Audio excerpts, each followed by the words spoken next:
Olá, olá, seja muito bem-vindo a mais um episódio aqui do nosso podcast Supere-se, onde a gente traz histórias inspiradoras de pessoas que passaram por situações de vida onde se superaram. Mas não foram situações assim banais, foram situações que realmente nos trazem para um aprendizado muito grande através dessa experiência das outras pessoas. E hoje temos uma convidada muito, muito especial, uma pessoa que eu já conheço há algum tempo, que já treinei muitas vezes com ela. É uma pessoa que é médica integrativa, é psicóloga, tem um método próprio e é a Maísa Hortal. Maísa, seja muito bem-vinda. Muito obrigado por ter aceito este convite e é com muito, muito prazer e honra que tenho realmente você aqui para nos falar sobre superação, mas não numa forma geral, mas de forma experiencial, não é? Ou seja, através da sua experiência, que, para quem não conhece, é uma história absolutamente incrível, não é? Que eu, quando soube um pouquinho mais detalhes, disse assim: nossa, eu não vou perder esta oportunidade de ter a Maísa no podcast, porque vai ser muito, muito rico. Então vamos ter aqui uma conversa bem profunda, bem rica, focada na sua história e também focada nesse tema da superação, para que a gente possa, mais uma vez, trazer aqui técnicas e ferramentas para que as pessoas possam usar no dia-a-dia delas, não só a nível mental, emocional, mas também físico, não é? Porque eu sei que a gente vai entrar muito por esse campo também. Então, Maísa, seja muito bem-vinda e nos conta um pouquinho da sua história, nos conta um pouquinho da sua infância, como é que você cresceu e veio parar em Floripa, porque estamos em Florianópolis e eu não só vivo em Florianópolis, mas a Maísa também, inclusive somos vizinhos. Então, me conta um pouquinho e nos conta aqui também aos nossos telespectadores sobre a sua história. Muito obrigado, Pedro. Para mim é muito bom quando eu tenho esses espaços para contar a minha história, né? Eu gosto muito, te parabenizo pelo trabalho, né? De abrir esse espaço para as pessoas e um trabalho, né? De realmente ajudar as pessoas a se superar. Eu acho que todos nós temos momentos de vulnerabilidade na vida, né, de dificuldades e eu acho que um dos pilares para a gente conseguir se superar nesses momentos são pessoas ao redor. Né? Então, eu acho que o trabalho que você se propôs a fazer na vida, né, no mundo aí, a sua contribuição é muito importante mesmo. E obrigado por ter ouvido um pouquinho da minha história e ter se sensibilizado, né, e querido saber mais. Vai ser um prazer para mim, realmente é um prazer para mim esses espaços que eu conto um pouquinho da minha história. E falar de história é uma coisa que faz parte do meu processo profissional também. No consultório, eu trabalho hoje como médica e psicóloga, né? E dentro do meu método chama MMH, Mergulho na Minha História, que eu acompanho o paciente no processo de autocura dele através da biografia dele, da história dele. Então, quando você falou assim, quer contar da sua história? Eu falei, nossa, óbvio, porque eu acho que isso é muito empoderador, assim, muito importante, né? Sim. E com certeza as biografias, as histórias do outro nos servem de inspiração. Né? Isso, né, os livros autobiográficos, de biografia, você se inspirar no outro, isso também pode ser uma grande ferramenta, né, de ajuda. Então, você pediu para mim falar um pouquinho, né, da minha infância, da minha história. Eu vim para Florianópolis no ano 2000. Antes eu fui criada, né, e morei no interior de São Paulo. E a minha primeira grande superação na vida foi realmente a morte do meu pai, com 5 anos, né? Isso eu acho que é uma coisa que me marcou e me marca eternamente, né? Eu acho que aos poucos a gente vai se organizando, né? Vai tendo ferramentas para lidar, mas é uma coisa que sempre fica uma falta, isso não tem como, é assim que eu sinto. Depois, eu vivi no interior de São Paulo, toda a minha adolescência, né, até ali o terceirão. Eu tive um relacionamento muito jovem, dos meus 13 anos eu comecei a namorar. Foi uma pessoa que impactou muito a minha vida. Eu agradeço muito, assim, porque realmente foi uma pessoa que me constituiu como pessoa, assim. E, ao mesmo tempo, éramos dois muito jovens, muito intensos, muito... Então, era muito bom e muito conflituoso ao mesmo tempo, sabe? Então, esse foi um grande outro desafio para mim também, assim, né? Sair desse relacionamento e, de uma forma boa, né? Organizada, assim. Hoje eu consegui, e daí eu até venho falar um pouquinho assim... quando a gente tem algo difícil para organizar internamente, seja um luto, né? Uma morte de um ente querido, seja uma frustração, né? A gente precisa ir buscar ferramentas, sabe? Essas ferramentas, às vezes, são pessoas, como uma mentoria, né? Algum curso, alguma coisa, ou experiências na vida, né? Às vezes, uma viagem, né? O que me ajudou bastante na organização interna para sair desse relacionamento foi o ayahuasca.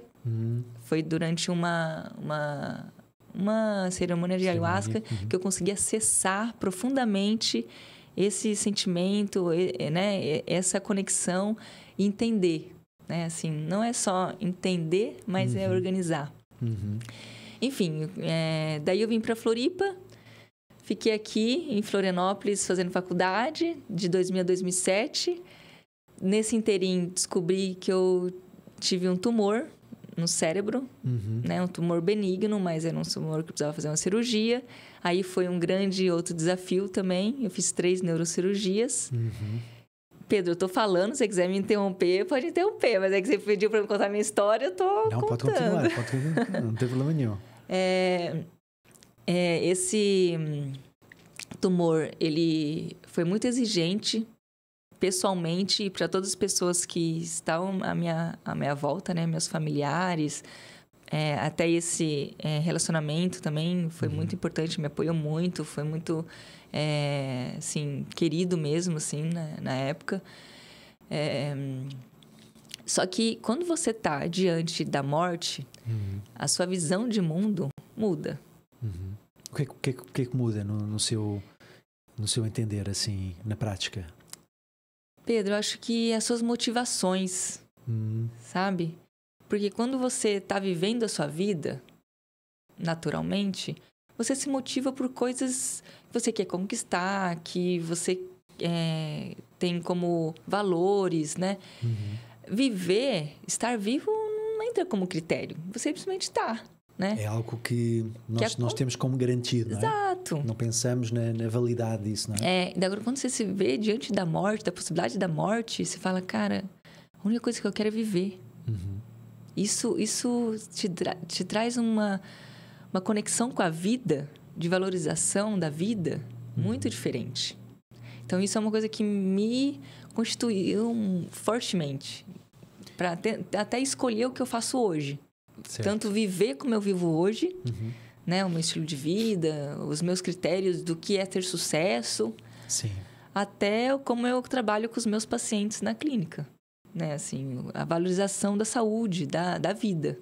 E nesse processo foi algo pontual ou você ainda sente essa valorização? Porque muitas vezes aquilo que acontece é as pessoas têm situações traumáticas que são realmente wake-up calls, não é? São um acordar, não é? Um mini acordar e às vezes é só aquilo, não é? Momentâneo, não é? Como as pessoas pensam nas catástrofes naturais do planeta, tipo o Rio Grande do Sul aconteceu, mas as pessoas já estão meio esquecidas, não é? Guerra na Ucrânia então continua, mas ninguém fala. Mas para você foi algo que foi mais contínuo e que hoje em dia ainda sente que isso está presente na sua vida, essa valorização da vida? Então, essa sua pergunta é muito interessante, Pedro, porque realmente nós temos a tendência a cair numa normalidade, né? Assim, uma coisa mais, sei lá, menos pulsante, né? Assim. Só que pensa que eu fiz uma cirurgia em 2005, depois de 2 anos em 2007, depois de 2 anos em 2009. Tipo assim... então foram 4 anos... foram, né, 3 cirurgias. vezes, entende? Então, a vida falou assim, você não vai olhar? Você não vai olhar? Sabe? Mas por que você teve que fazer cirurgia atrás de cirurgia? Porque Houve complicações, o tumor voltava. Entendi. Voltava, tinha recidiva, né? Que a gente fala. Era um tumor benigno, mesmo assim ele voltou. Certo. Eu ia fazer os exames de ressonância magnética periódico e ele estava lá, entendeu? Voltou. Então, eu fui exigida, assim, a olhar para isso. Mas isso realmente acontece, né? A gente meio que vai caindo no esquecimento, assim. Por isso que eu acho muito importante a gente ter esses momentos, tanto diários, como talvez momentos mais simbólicos de autoavaliação, né? Sim, de você com ir certeza. se olhando mesmo, assim, diariamente, para você não cair nessa coisa do deixa a vida me levar, assim, né? Sim, sim. De cair no esquecimento, muitas vezes, assim, do que realmente tem importância Com na certeza. vida, né? Eu acho que uma das coisas que a gente realmente tem em comum ou que compartilha é essa paixão pelo trabalho de ajudar as pessoas a nível mental, físico e emocional, não é? Ou seja, eu sou psicanalista clínico, não é? Já formado aqui no Brasil e essa questão da psicologia também na prática denota, principalmente com os meus clientes, que existe períodos onde a pessoa está muito bem e realmente esquece de valorizar a vida. Ou pelo menos está tudo na mesmice, na normalidade do dia a dia, e não há um estímulo para a pessoa pensar um pouquinho fora da caixa, inclusive. Então acaba por cair no esquecimento, e eu acredito, e eu vou passar a bola para si, porque é realmente essa pergunta que eu também quero fazer, que se a gente não tem esses pequenos acordares e muitas vezes cutuques da vida que às vezes não são legais de receber, se a gente não tiver esse estímulo, a gente realmente não evolui com tanta facilidade e não consegue olhar para o passado, ir para o presente e perceber o que é que a gente está fazendo, não é? Então a minha pergunta é, no fundo, você trabalha com essa medicina mais holística, não é? Mais alternativa. No seu entendimento, você acha que as doenças são um reflexo de tudo aquilo que a gente está a fazer na vida? Ou é tipo, pegou um vírus e portanto está com uma virose? Ou seja, você acha que é um elemento externo ou que parte realmente de um elemento interno que depois se desenvolve numa doença? Pedro, a medicina que a gente tem disponível hoje, né? Tanto a medicina convencional como a medicina integral, integrativa, eu não gosto muito de usar a palavra alternativa, porque a gente não está alternando entre uma coisa e outra, não está, né? As duas coisas se complementam. Eu não excluo a medicina convencional. A medicina convencional ela tem uma sabedoria, uma capacidade, um saber importantíssimo, né? Só que a gente sabe por toda a história de como as faculdades de medicina foram criadas, o lobby das indústrias farmacêuticas, tudo, a gente negou uma área de conhecimento que é muito importante. Que é milenar, que é a tradicional, na verdade, né? Então, quando a gente olha para um processo de saúde e doença, hoje, que é o que eu faço na clínica, a gente está olhando para um ser integral, na sua totalidade. Não só um corpo físico, mas nas suas relações, principalmente, nas suas emoções, né? Como ele sente o seu dia a dia, como ele organiza mentalmente a sua realidade, né? Energeticamente, né? Espiritualmente. Então, essas 6 dimensões que eu uso na clínica, né? O físico, mental, emocional, energético, espiritual e relacional. Então, é essa integralidade que eu entendo o processo de saúde e doença, né? E até a gente pensando, né? Antes, assim, eu falando, poxa, muitas vezes a doença, ela cai como... Eu gosto de pensar metaforicamente uma pausa necessária. Certo. Uma pausa que você tá... Ai, pelo amor de Deus, me tira daqui. Sabe? Certo. Às vezes a gente tá vivendo uma vida tão angustiante, assim, sem sentido, na correria, de sofrimento, né? Que a gente fala, nossa, tudo que eu queria era sumir. Tudo que eu queria era uma pausa. Sim. Tudo que eu queria era ser olhada, ser cuidada, né? Assim, e daí a doença, a parte da doença, vamos dizer assim, que é validada externamente, que alguém fala assim, nossa, né? Nossa, ela tá doente, ela tá com câncer, ela precisa ser olhada, ela precisa... Daí, que na verdade você já estava antes. Só que a gente não se permite, né? Sim. Falar, não consigo. E isso porque estamos a falar de coisas físicas, porque quantas pessoas é que a gente conhece que não está com uma doença mental ou emocional, sem saber ou sem querer mostrar, não é? E porque, enquanto não ficar doentes fisicamente, a pessoa não diz, olha, você tem que ser tratada. E essa prevenção também que você fala muito, não é? Sim. Eu acho que...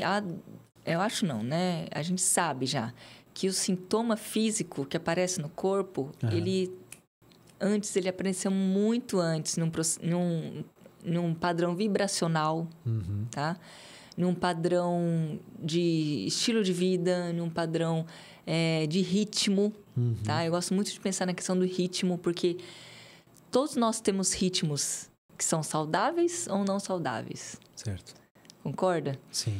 Se a gente olhar para a natureza tem um ritmo. E nós também. Só que muitas vezes a gente cai no looping de viver num ritmo que não é... A vida não é uma corridinha de 100 metros. A vida é uma maratona. Entende? Uma ultramaratona, né? Sim. Então, se a gente pensar que para uma maratona, usando essa metáfora, né? A gente tem uma estratégia que a gente usa. A gente não vai sair correndo num pace de 2 o tempo todo. Senão a gente quebra, né? Sim. Na vida também. A gente precisa ter essa estratégia de viver na vida. Às vezes, correr mais, tudo bem. Mas por quanto tempo que eu vou ficar correndo? Qual que é minha estratégia? Enfim. Você acha que dá para quantificar essa questão da passagem do corpo emocional, do corpo mental, do corpo energético para o corpo físico? Ou depende muito de doença para doença, de estilo de vida para estilo de vida? O que é que você acha? Bom, eu acho que essa parte de autoconhecimento, né, da gente se auto-observar, se autoconhecer, ela é muito válida, tá? Eu incentivo muito isso, faço muito isso, né? Eu falo que uma das minhas principais ferramentas para lidar com meus momentos de vulnerabilidade, que eu preciso superar desafios, é a meditação. Silêncio. O silêncio, ele cala a sua mente, né? Ele cala a sua voz interior de desejos, de expectativas e deixa você ouvir a sua intuição mais real, assim, né? E eu também acredito daí numa outra dimensão, né, Pedro? Assim, que não estamos sozinhos nesse mundo. Sim. Chame o que quiser. De Deus, de anjo, de espiritualidade, de guardiões, enfim, de energia. Eu tenho, para mim, na minha convicção de fé, que não estou sozinha. Sim. Muitas coisas que eu não controlo, e daí eu acho que é bem importante isso nos momentos de superação, porque um dos principais sentimentos que vem nesses momentos é de medo, né? E agora? Eu não controlo, né? O que eu faço? Me fugiu das minhas mãos, assim. De você realmente soltar e acreditar que tem fazendo por ti. Certo. Sabe? Não sei se você compartilha. Sim. Então, quer dizer, nesses momentos, assim, de desafio, não é? Eu costumo dizer que a gente supera-se primeiro desafiando-se. Às vezes é um desafio que a gente acaba por adquirir involuntariamente, outras vezes é voluntariamente, não é? Como a gente também estava dizendo, não é? E também vamos lá chegar às maratonas e aos Ironmans e tal, mas se a pessoa está com uma doença, é algo que é involuntário. A gente não pediu, entre aspas, até pediu, talvez, não é? Sim. Com esta conversa que a gente está, a gente pode concluir isso. Mas, ao mesmo tempo, não foi algo que a gente quis, nem naquele momento a gente quis aceitar, não é? Mas, enfim, aconteceu. Outros desafios são aqueles que a gente voluntariamente, não é? Faz um Ironman, faz uma maratona, faz uma trilha de corrida, ou uma corrida na trilha e por aí fora, não é? Então, se a gente pensar nesses desafios, para além da meditação, não é? Para além dessa revisão, dessa autoanálise, que outras ferramentas você teve que utilizar quando, naquele momento que você recebeu a notícia que estava com câncer e que tinha que ser tratada, tinha que ter uma cirurgia, na terceira cirurgia, que já devia estar tipo, mas como assim, não é? Mais uma vez, não é? Que ferramentas é que você utilizou ou que, olhando para trás agora, você percebeu que utilizou? Para além dessas que você falou. Assim, eu acho que muito importante a gente ter a consciência da importância do seu entorno, das pessoas que estão à sua volta. Se eu tivesse falado assim, o que foi mais importante, fundamental para mim conseguir superar esses momentos do tumor, principalmente, foi um desafio que eu não escolhi, né? Que veio, não escolhi conscientemente, vamos dizer assim, né? Mas que eu agradeço muito, tá? Eu agradeço por ter acontecido, porque me despertou e me possibilitou crescer muito, assim. Eu acho que as pessoas à minha volta, né? O apoio familiar, de amigos, médicos, entende, assim, né? Que tem um conhecimento técnico. Então, isso eu acho que é, assim, fundamental. Certo. Só uma ressalva, Pedro, que não foi câncer que eu tive, porque nem todo tipo de tumor é um câncer, entendeu? Certo. Porque o tumor ele pode ser benigno ou maligno, né? Eu nunca fiz rádio, quimioterapia, porque não era maligno. Né? Então, eu tive que fazer a cirurgia, porque era um tumor que crescia, e como o cérebro não é uma área que é possível você deixar crescer, né? Certo. Tinha que ir lá e retirar. Tá.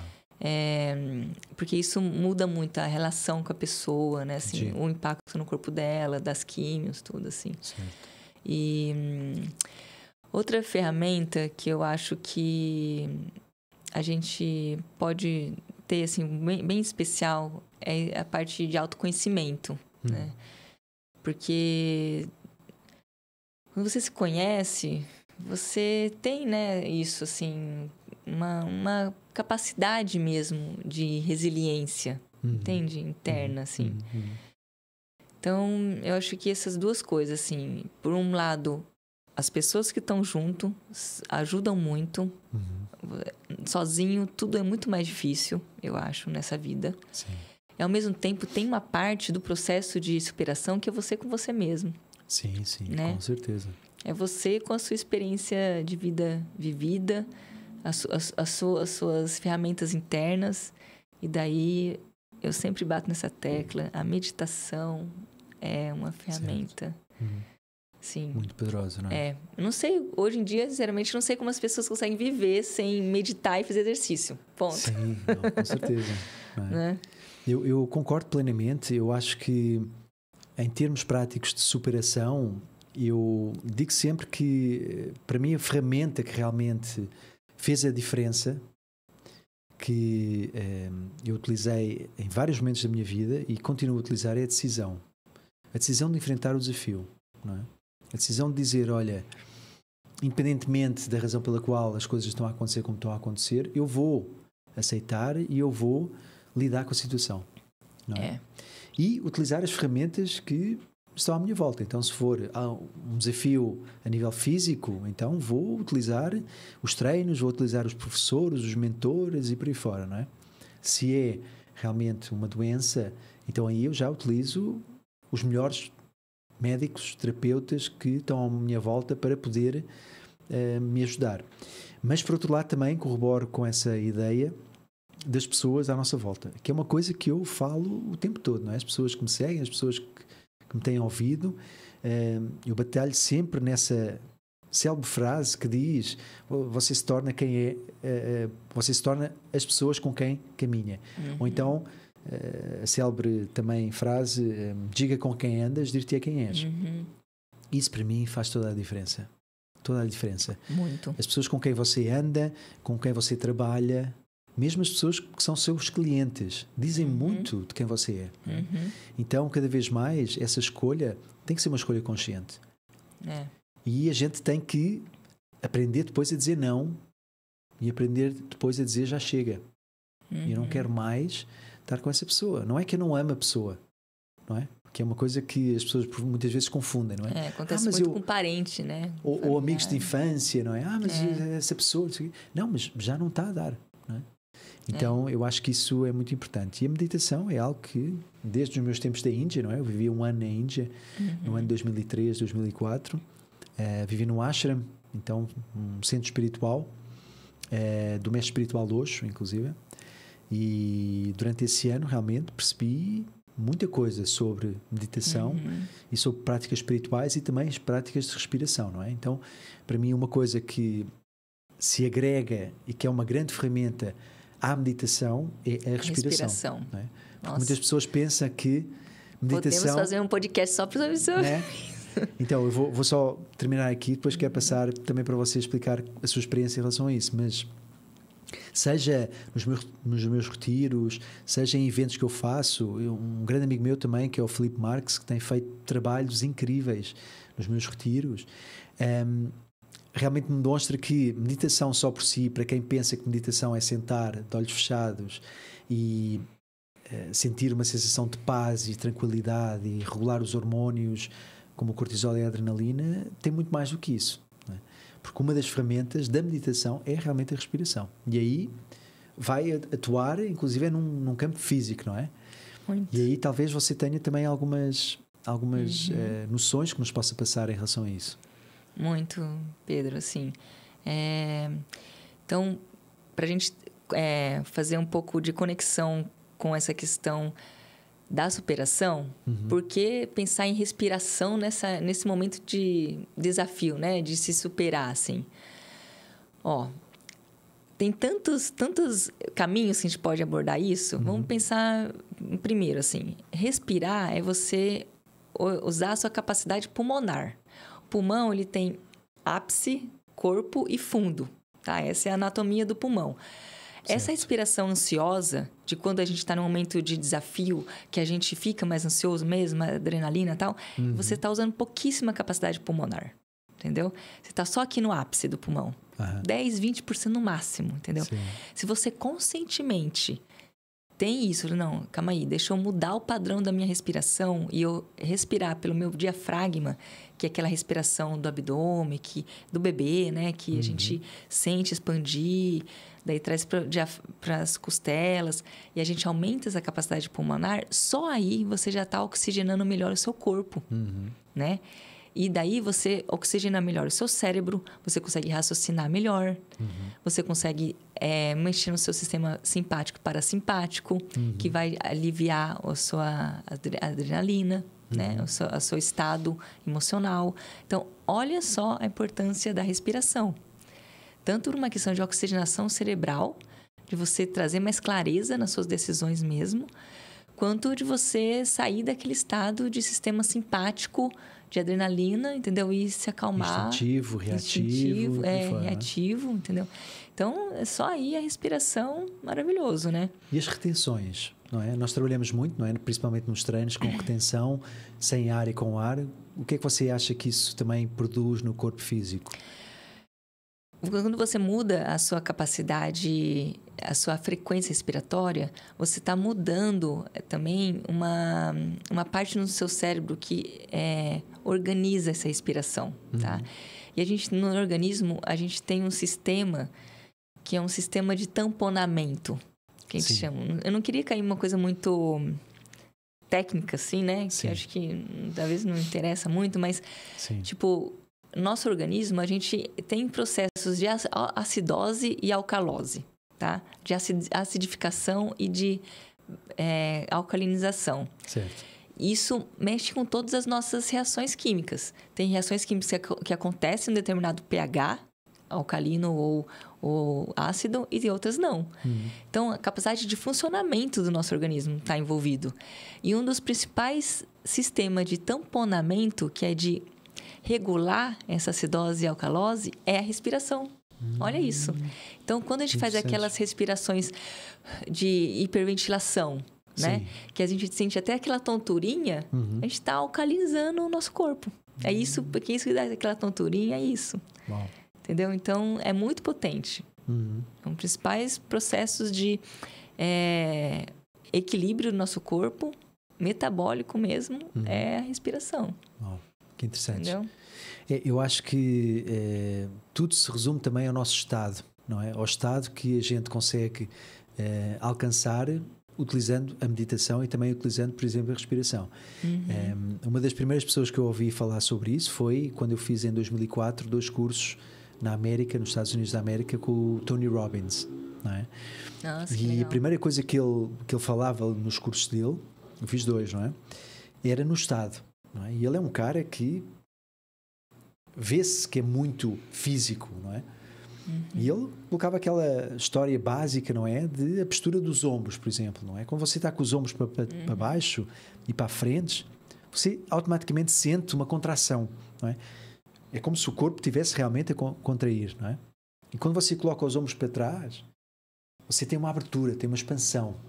Só isso muda o seu estado físico, mental e emocional. Muito.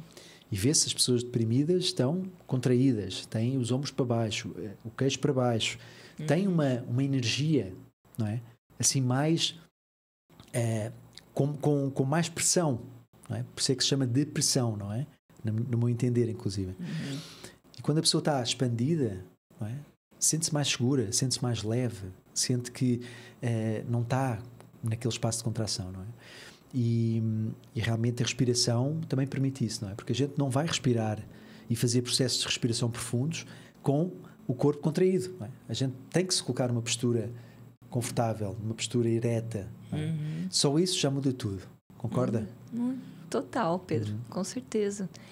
E é importante a gente pensar isso, assim, né? Porque quando a gente está num momento de dificuldade, né? De desafio, vulnerável, a gente precisa decidir sair dele, né? Assim, esse é um primeiro ponto, eu acho, assim. Não quero mais estar aqui nesse lugar e eu decido sair. Exato. Decisão, não é? Na decisão. E sair, e os caminhos para sair, muitas vezes, é fazer coisas que a gente não quer.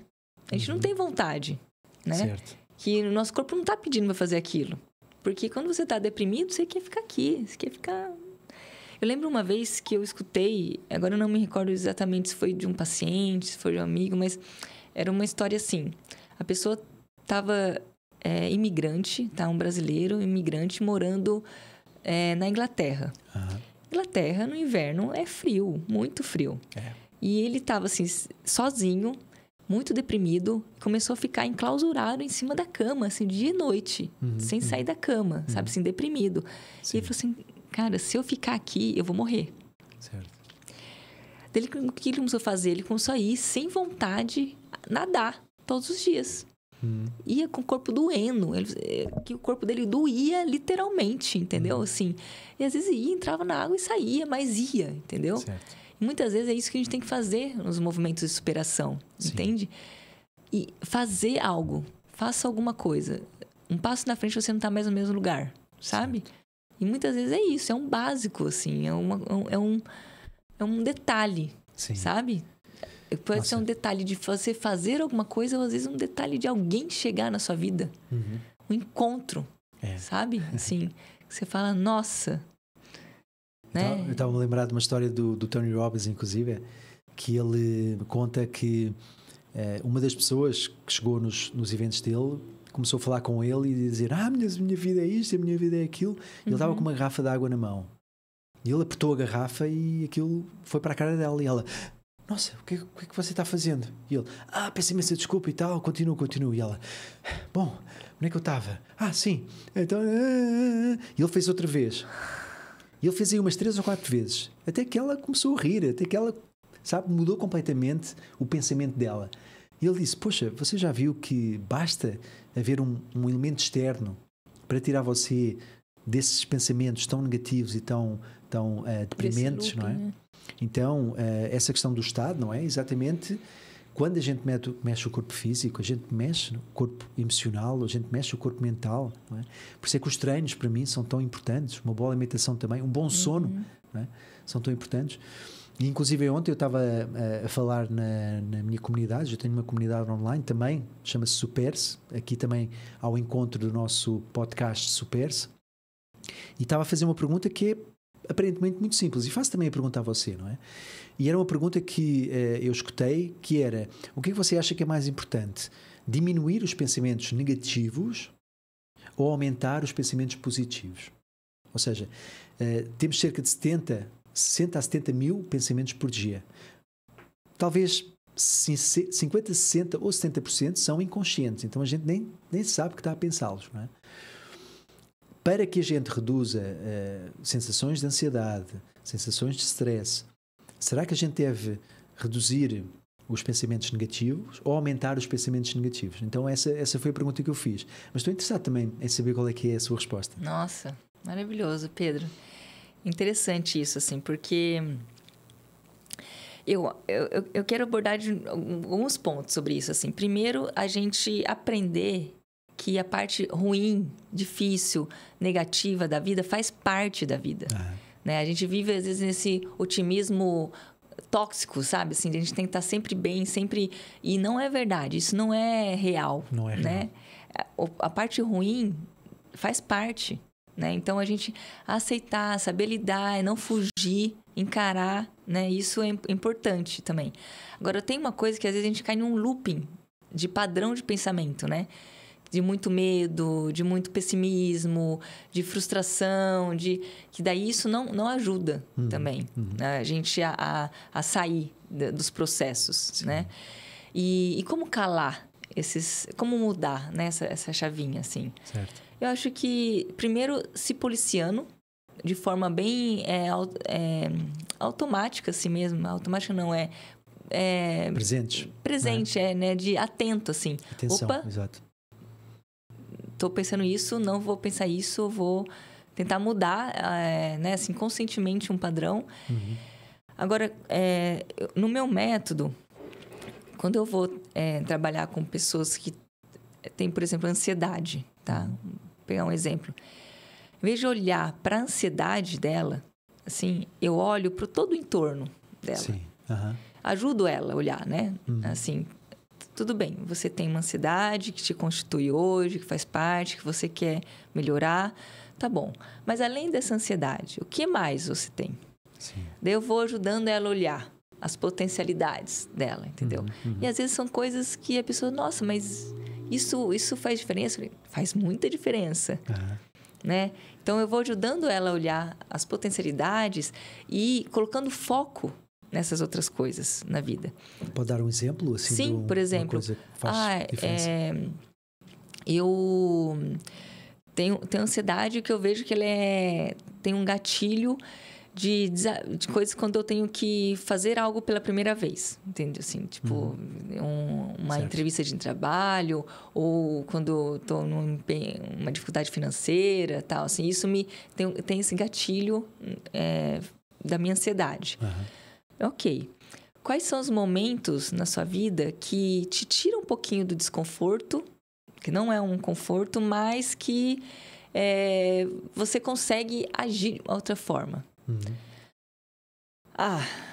Correr para mim não é nada confortável, mas eu faço. Ok, então vamos olhar para sua corrida? Vamos ver o que você pode potencializar no desenvolvimento da sua corrida? Certo. Entendeu? Daí eu olho eu começo a organizar com ela como ela pode ir melhorando a performance dela na corrida. E isso vai mudando o organismo dela. O estado físico e mental dela e a autoimagem dela. Entendeu? Ou, por exemplo, assim, o que você tem vontade de fazer? O que é um sonho de você fazer? Daí a pessoa fala, meu sonho, sei lá, é aprender um esporte X. Ou aprender a cozinhar, entendeu? Vamos olhar para isso? Porque, tipo assim, é uma coisa que tira ela da zona de conforto dela, que não é uma coisa que ela sabe fazer, então que geraria uma ansiedade, mas eu estou ajudando ela a aprender a se reorganizar, entende? Entendi. E não estou só olhando para a ansiedade dela. Você tem ansiedade, então, olha, evita tal coisa, toma remédio tal coisa. Depende do grau, tem que tomar um remédio, mas não é só o remédio. Sim. Entende? Tem um aprendizado ali a ser feito. É verdade. Não sei se foi bom exemplo, deu para entender qual ótimo. Né, a ideia. Porque aí a gente não está olhando só o negativo, o pensamento negativo, a situação negativa da vida, mas trazendo essas potencialidades, né? O positivo, né?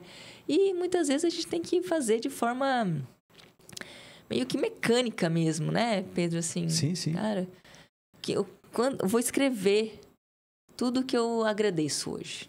Agradeço a roupa que eu estou vestindo. Cara, isso muda seu estado neurológico, entende? Assim, das suas sinapses, entende? Sim. Aquilo que eu por vezes chamo de stress positivo. Ou seja, nós colocamos o nosso corpo em situações de stress, e isso, inclusive, é algo que eu já ouvi dizer que está comprovado na medicina. Ou seja, que o corpo físico, quando é colocado em situações de stress, então, por exemplo, eu tomo banho gelado todos os dias, não é? Banho frio no chuveiro todos os dias. Quantas vezes é que eu vou por vontades? Muito poucas. Mas é uma sensação interna. Por exemplo, uma sensação interna de vontades. Por exemplo, outro dia fizemos um protocolo de workout Murphy, que eu já sabia que ia talvez não conseguir terminar. Então eu já acordei assim, poxa, eu não vou conseguir terminar. Será que eu vou? Será que não vou? Mas era uma sensação interna que eu disse, eu tenho que ir. Eu não sei explicar essas coisas. Sabe? É um pouquinho como o Iron Man, é um pouquinho como coisas que a gente acha que são impossíveis, mas ao mesmo tempo é uma energia tão forte dentro que nos faz avançar que a gente não pode negar, não é? E a gente vai. Então, o banho gelado é assim. Parece que a minha consciência diz, o benefício é tão grande que mesmo que você não goste, você vai fazer, porque sabe também que depois de fazer, você vai estar a rir. Você vai estar muito contente. Então eu vejo que isso é muito interessante. E em relação a essa, só para terminar também esse raciocínio, em relação a essa pergunta, não é? O que é que vale mais? Ter mais pensamentos positivos ou reduzir os pensamentos negativos? E a minha resposta ontem na aula que eu dei foi que para mim a mente é como se fosse uma casa. E a casa tem pensamentos negativos e positivos. E os pensamentos negativos são aqueles que poluem. São aqueles pensamentos que sujam. E os pensamentos positivos são aqueles que embelezam. Então, a questão é, se a gente tem uma casa que acumula sujeira, mesmo que a gente coloque coisas bonitas, quadros novos, plantas novas, muda a decoração, etc., essa sujeira acumula e não vai deixar de ficar lá. Então, na minha visão, e também pegando um pouquinho em literaturas que eu estudo, como por exemplo os 4 Compromissos do Dom Miguel Ruiz, não sei se você já leu esse livro, Não. Um livro bem pequenino, e ele fala de 4 compromissos que o ser humano tem que ter para com a vida. E a primeira que ele fala é o compromisso com a palavra. Então, dentro desses 70 mil pensamentos que a gente tem por dia, se a gente não se compromete a reduzir essa conversa negativa, de muitas vezes autojulgamento, de autocobrança, não é? De acharmos que somos feios, que não somos bonitos o suficiente, que estamos gordos, que no fundo falta de aceitação no geral. Reduzir ao máximo esse tipo de pensamentos para que quando a gente realmente verbaliza alguma coisa, que seja para agregar na nossa vida e na vida dos outros, não é? E automaticamente, quando a gente, voltando àquele ponto, escolhe as pessoas certas para estar ao nosso redor, as pessoas também estão fazendo isso. Então imagina como é que o mundo não floresce, reverbera, né? não vibra, não é? Não tem uma vibração diferente com esse tipo de atitude. E para mim é tudo um fator de consciência, como você estava dizendo, não é? Deixa eu ter este pensamento diferente. Deixa eu mudar aqui a vibração deste pensamento. Poxa, me peguei agora a ter um pensamento completamente negativo. Para quê? Não é? Então eu acho que isso é muito importante.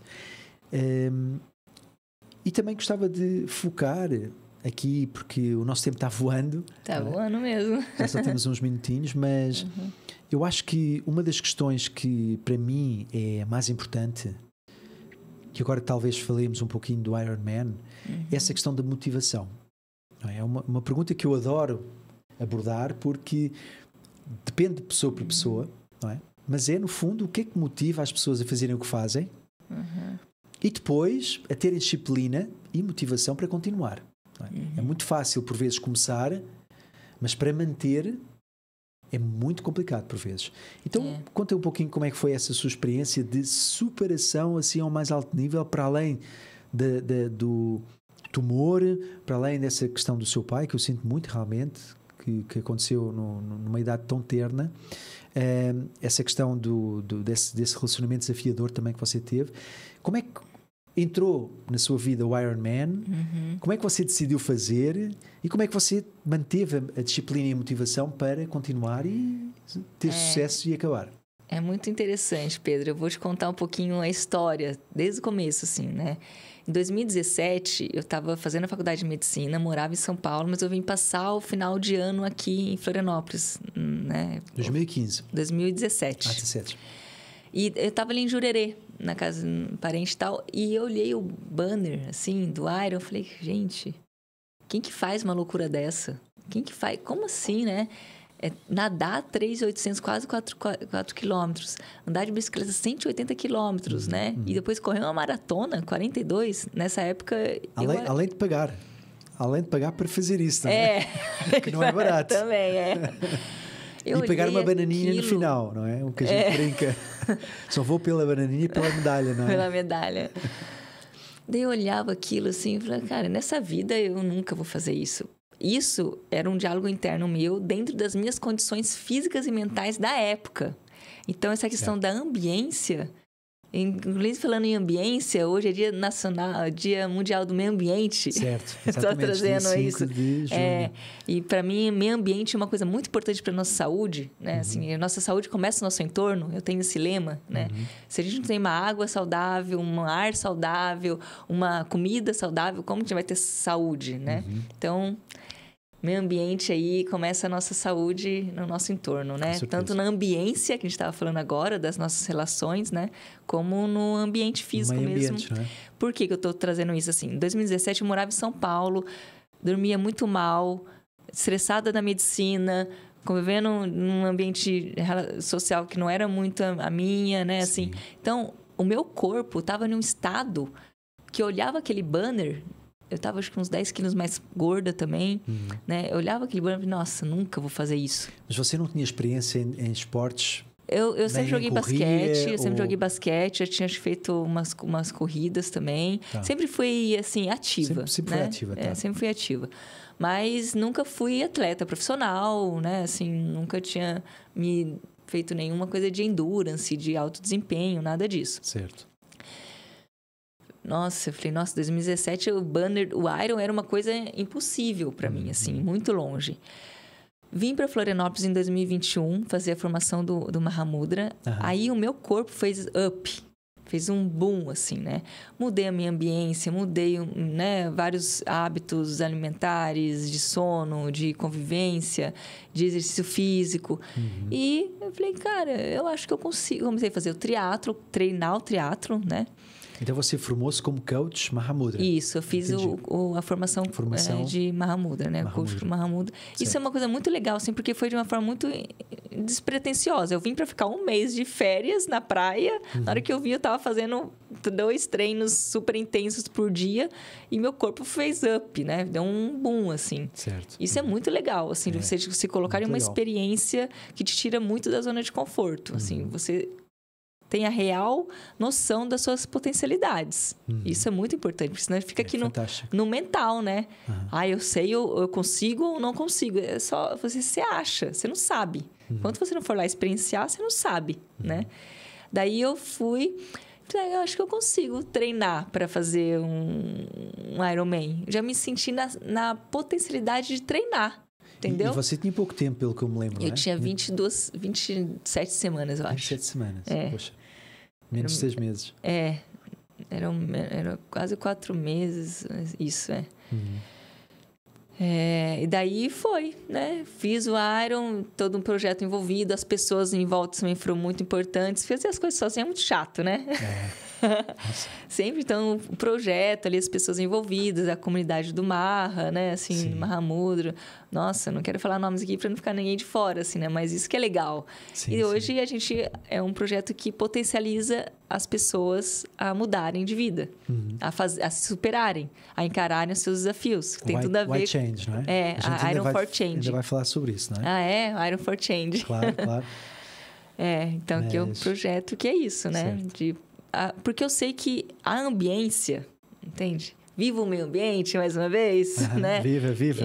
Que seja um ambiente construído, natural, tanto os ambientes sociais que a gente vive, impactam demais o nosso ser. Com certeza. Né? Eu tenho essa experiência também, porque eu vivi 3 anos e meio em São Paulo, antes de vir para Floripa.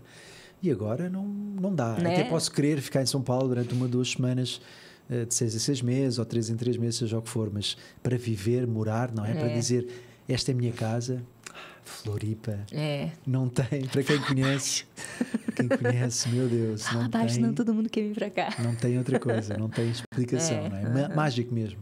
Mas desculpa, vai. Não, é isso. Então, você acabou por conseguir treinar e a sua motivação para continuar, não é? Porque eu lembro que você, quando estava a treinar, não estava treinando com outras pessoas, não é? Estava mais sozinha.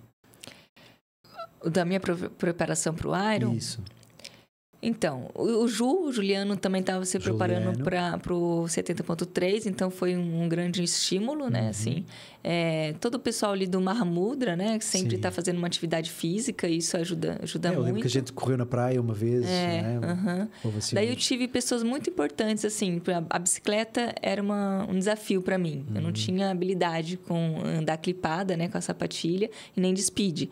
Então, conheci uma pessoa, né? A Marley, que ela é das despideiras, foi profissional da bike e tal, me ajudou muito, né, a fazer esse reconhecimento, né, da bike. Treino,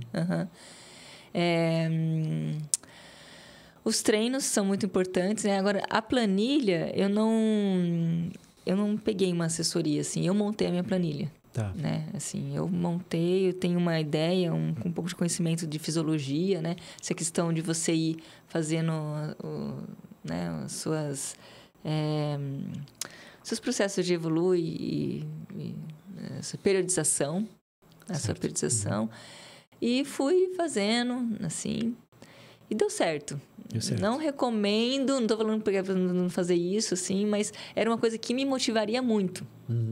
Se eu recebesse de um profissional uma planilha para mim cumprir, eu ia ter uma motivação muito menor do que se eu tivesse feito. Não, você falou que vai fazer isso e agora você vai fazer para mim mesmo, entendeu? Entendi. Interessante. E manter essa motivação durante 4 meses, 5 meses, 6 meses antes da prova e depois ter a motivação para ir para a prova, como é que se faz? Isso é a cereja do bolo de todo o processo, né? Assim, é isso que realmente te traz a sensação que você cumpriu. Sim. Né? Assim, da transformação, de se conhecer, assim. E eu não sou uma pessoa muito regrada e metódica, não, tá? Assim, tanto é que quando eu não estou no ciclo de preparação de prova, eu dou uma fugida, assim, sabe? Não sou muito... eu gosto da boemia também. Então, mas quando eu tô fazendo um ciclo, é a mensagem que eu mando diária pro meu cérebro, entendeu? Para mim, comer alguma coisa fora do que me programei, ou beber, né? Daí eu paro de beber também, é mandar uma mensagem antagônica ao que eu quero mandar pro meu corpo. Certo. Entendeu? Então, daí eu não faço mesmo, assim. E é fácil? Não. Mas você vai construindo as suas ferramentas internas, né? Assim. E eu aprendi muito também a não depender de beber ou de comer ou para socializar. Porque isso é uma coisa que conta muito, né? Geralmente são os lugares de desafio da pessoa, assim, de cumprir. De dormir cedo, né? Eu adoro ir pra balada, mas eu preciso dormir cedo. Eu ia, ficava até as 10 e ia embora. Sim. Eu ia, não bebia e ia embora. Entendeu? Sim. Então, eu dava a compensação pro meu cérebro, pro meu corpo. Adoro ir pro samba, adoro... Mas eu ia, e às vezes eu ia até com roupa de ginástica. Eu ia pedalar e ia direto pro samba. Mas eu tinha minhas determinações, assim, né? Então, eu me organizava de uma forma que eu falava... Tá, eu posso fazer tal coisa, mas eu devo? Sim. Sabe por que a questão... E qual é que vai ser o impacto? Isso. Porque a mensagem para o cérebro também da proibição é uma coisa que não... não dá muito. Que para mim não serve, entendeu? Sim. Se eu sou proibida, me dá mais mais vontade, entendeu? Exato. Assim, né? Exatamente. Daí eu falei, não, eu posso, mas eu devo. Exato. A mensagem é diferente. Sim. Entende? Outro dia estava cheio de sede e estava com problema na bike e estava, sabe, com aquele cansaço psicológico que eu só quero beber qualquer coisa legal que me dê uma sensação boa e liguei o F da vida, não é? Mas aí entrei naquele mercadinho, procurei e depois estava assim, vou beber um Gatorade. Depois disse, mas para quê? Não é que eu precise de isotónicos, ou seja o que for. Então bora beber um Guaraná. Eu disse, mas para que o açúcar e esta hora eram 5 da tarde e tal, não sei o quê. Bom, levei uma água, sabe? Mas bebi aquela água com gás, com tanto prazer, E para mim é isso, não é? Então, eu acho que aquilo que você estava dizendo assim de uma forma mais prática em relação à motivação é, no fundo, uma decisão de disciplina, não é? Você dizer assim, poxa, eu quero fazer isto porque eu sei o que é que ganho e se fizer outra coisa ruim no meio desse processo, acaba por ser totalmente desvantajoso, não é? Portanto, motivação, disciplina e motivação, decisão, não é? Ou seja, eu decido fazer isto, não é uma coisa que me obrigam, não é uma coisa que eu tenho que fazer, mas eu faço porque quero. Não é? Então, esses 2 pontos funcionam muito bem com motivação. Você tem outros pontos que incluiria? Eu gostaria de fazer uma ponderação assim, Pedro, é que muitas vezes a gente está num estado de inércia, que é como, imagina aquele caminhão pesado que está parado, que para ele sair da inércia, para ele começar a entrar em movimento, ele é muito custoso. Mas depois que ele entra, ele vai com mais facilidade. Certo. Né? Então, às vezes a gente falar entre nós aqui que temos o hábito da atividade física, temos um mindset, né, um pouco mais fortalecido e tal, é mais fácil, porque a gente não está na inércia, entende? Mas aquela pessoa que está na inércia, ela precisa aprender a pedir ajuda. Porque sozinho é muito difícil. Certo. É desumano, entende? Assim, então, pedir ajuda, gente. Aceita ajuda, sabe? Pede ajuda de um profissional, né? Das pessoas que estão em volta de você. Isso facilita muito. Certo. Entende? Então, no fundo, a última ferramenta seria o hábito. O hábito. Ou seja, vencer a inércia, de que maneira for, para se habituar. Uma vez que você está habituado a fazer... Facilita muito, né? É ao contrário, inclusive, o corpo até pede, não é? Pede. O corpo pede para ter exercício físico, o corpo pede para queimar aquelas calorias e aquelas gorduras e por aí fora, não é? E antes da gente terminar, que eu vejo que a gente está com pouco tempo, eu quero que você fale não só desses projetos que você tem, mas também um pouquinho do seu trabalho a nível prático, para quem nos está a ouvir, está aqui em Floripa e quer fazer atendimentos com você. Como é que funcionam os atendimentos e como é que funciona esse projeto do Iron for Change, é isso? Vou tentar ser bem rapidinha. Eu atendo no consultório, né, tanto presencial como online. Eu utilizo um método que eu organizei, tem a ver com a minha experiência e de uma formação que eu fiz na Unifesp, em cuidados integrativos, que eu acompanho meu paciente no processo de autocura através da biografia dele. E eu vou olhando de forma multidimensional para esse processo. Então, é muito personalizado. Eu uso da ortomolecular, uso várias técnicas dependendo do objetivo específico da pessoa. E é isso, essa visão mais integral, olhando um processo de prevenção, de otimização do seu corpo, né? Que chama de terreno biológico. Fisiologicamente, a gente é uma máquina super poderosa, só que às vezes a gente precisa otimizar esse terreno biológico para ela funcionar.